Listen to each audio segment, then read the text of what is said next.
do you see a ratings upgrade coming this year for India?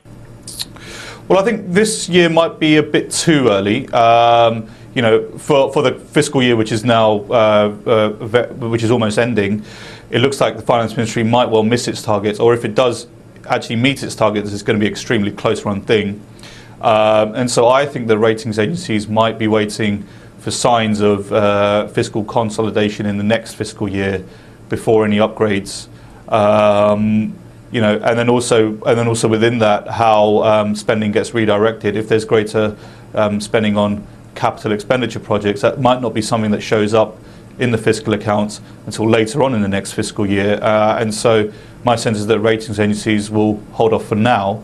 But I mean, in any case, I think the bigger picture is that these rating agencies upgrades or you know, or whatever movements they make, downgrades, are generally based on kind of backward-looking developments.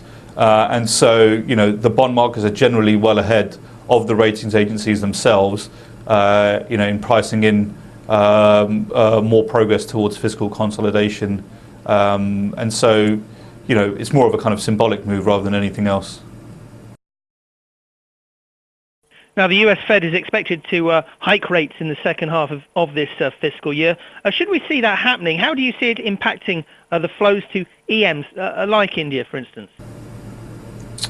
Well, I think, you know, if we do see the Fed move, well, firstly, it's priced in, my sense is that it's part of this is already priced into the market. So again, the moves won't be as dramatic as they were a couple of years ago.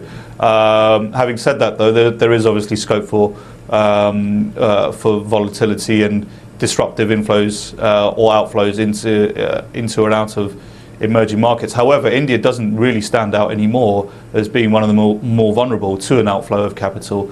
Like you know, as I mentioned, the current account deficit has been reined in. Countries such as South Africa and Turkey, and perhaps to a slightly lesser extent Indonesia, are still running much larger current account deficits now than India is. They would be the ones that we would be most concerned about in terms of an outflow of capital. India's position externally is much more secure than the likes of South Africa and Turkey, and so we think that, you know, you might see some outflows, but it's not going to be anything kind of too destabilizing.